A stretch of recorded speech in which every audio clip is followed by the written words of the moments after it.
a season heavily impacted by injuries. Very important to keep those key front players in the front line to have any improvement next season.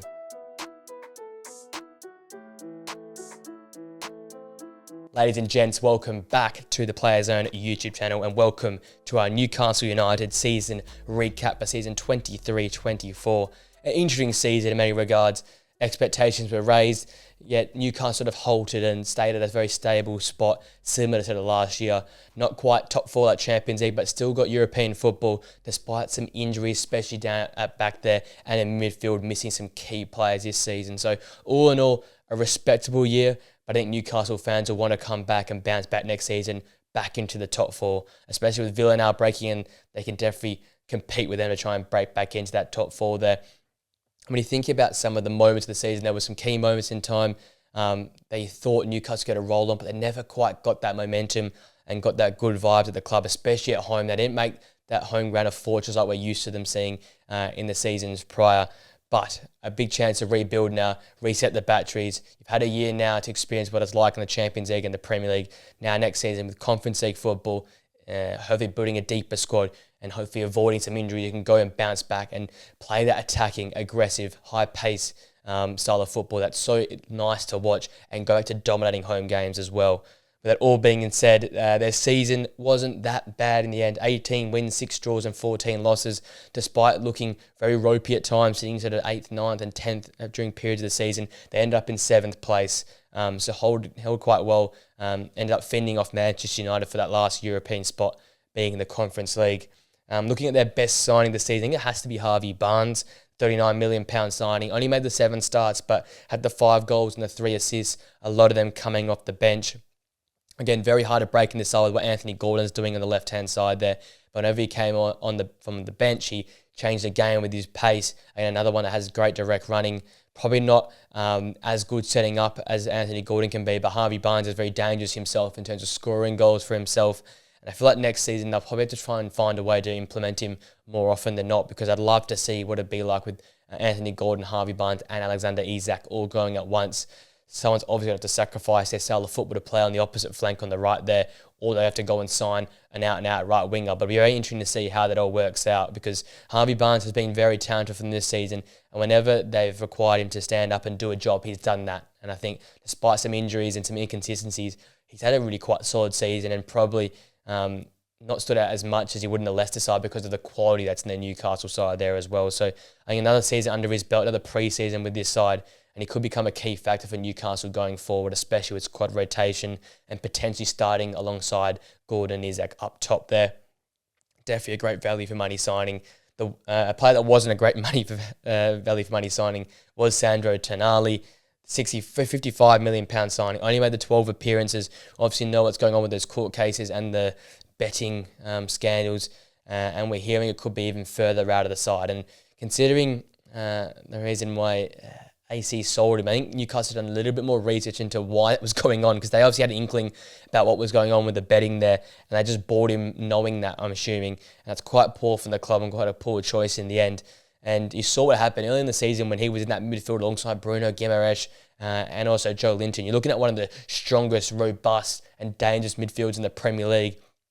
A team that can turn teams over quite easily, comfortable in possession, and can allow them the front line to do their work. And without him there for a lot part of the season, Joe Linton being injured, it turned up being a Lewis Miley and Bruno Guimaraes combination in midfield, and that just wasn't good enough. So I think it goes down to the club in most regards for why it's the worst signing. But spending $55 million, a lot of money on a player that only played 12 games and had such a big impact in those 12 games. Remembering that first game of the season where he scored the opening goal, it just feels all a bit wrong now with all the betting scandals and the potential to be out even further now. It's going to go down as one of the worst signings, probably the worst signing of the season in that regard.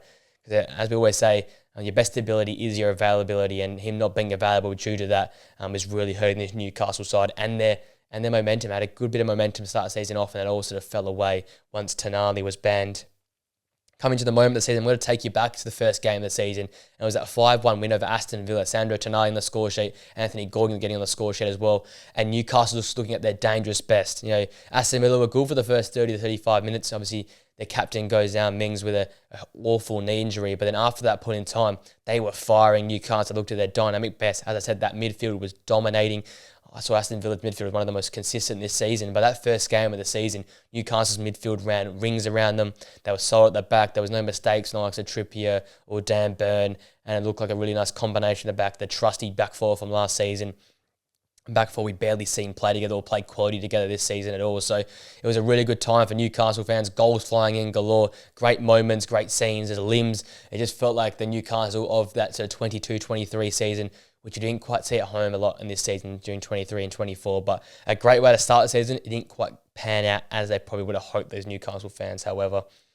Looking at the breakout player of the season, I've mentioned that already, Lewis Miley for me. The early young player of the year in terms of what he did early in the season, coming in, filling in because of how Bruno was literally left alone because of the Sandro Tonali suspension alongside the Joel Linton injury. He was basically all left alone in that midfield, and Lewis Miley was basically brought in and did a fantastic job in the Champions League against PSG, home and away.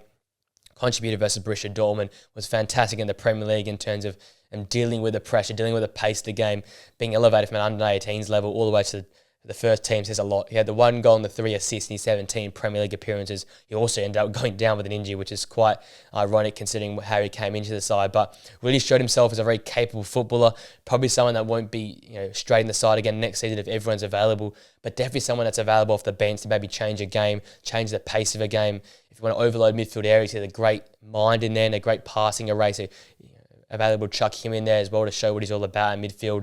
And I feel like this season, we've said it with a lot of youngsters this season, but his ability to be so calm and composed on the ball and being unfazed by people around is probably his biggest strength. A great passing array, as I said, comfortable with the ball at his feet, and more often than not made the right decision despite that really young age. And for me, until Kobbie Mainoo and Adam Wharton came on the stage, he was easily the best under-19 player going around. But the way that Kobbie Mainoo and Adam Wharton's played, sort of forgot about Lewis Miley towards the midpoint at the start of the season, so have to bring it back to him. What a start the season he had, and what a moment to be inserted into that Newcastle first 11. Coming now to the player of the season, it's pretty obvious, I think. Anthony Gordon could be considered, but it had to be Alexander Isak, 21 goals and 2 assists in his 30 Premier League appearances.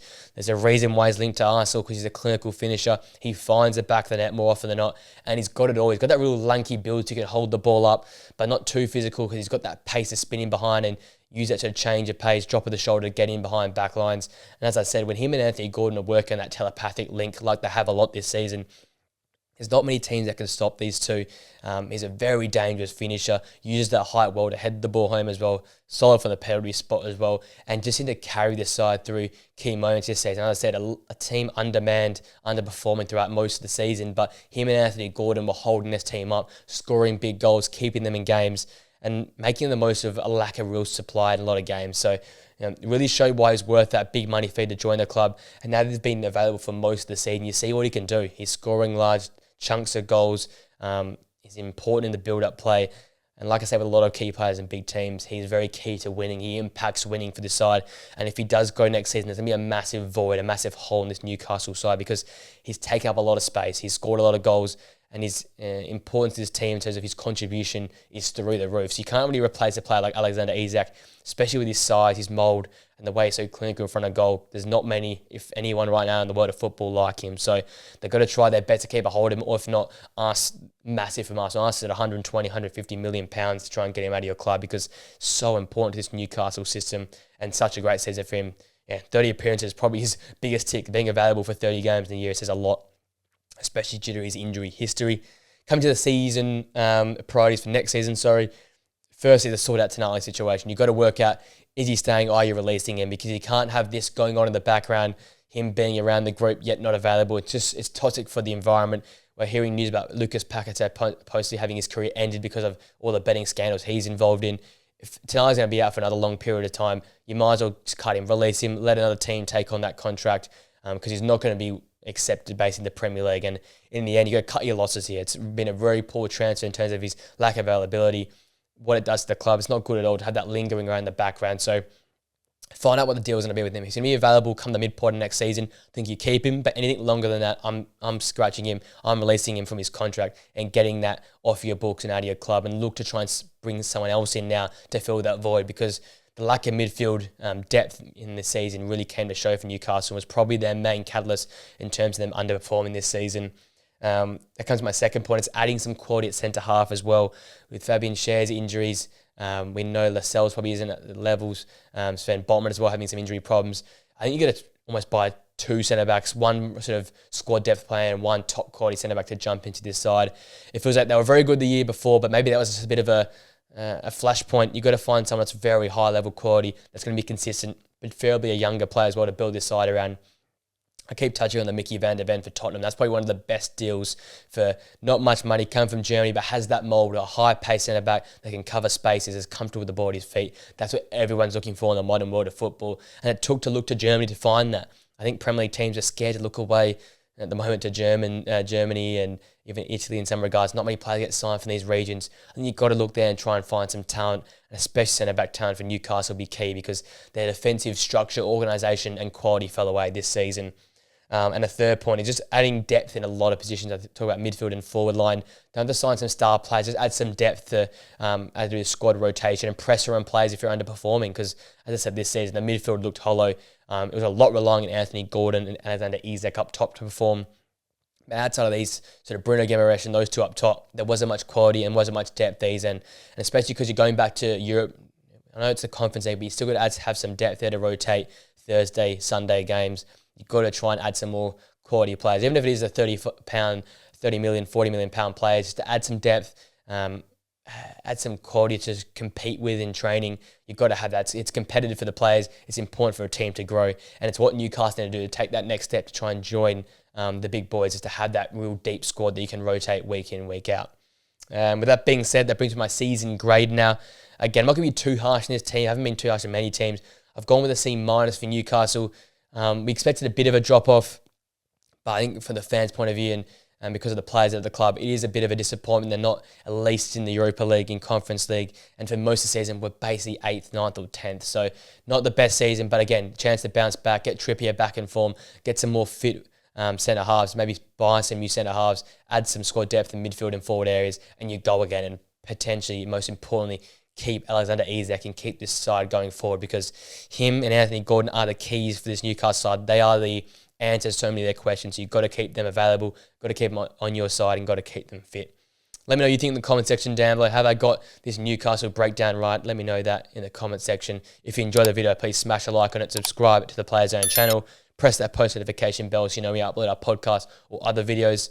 Hope you have a great rest of your day. Enjoy the upcoming football, and I'll see you guys on the video very, very soon. Till next time, guys. See you later.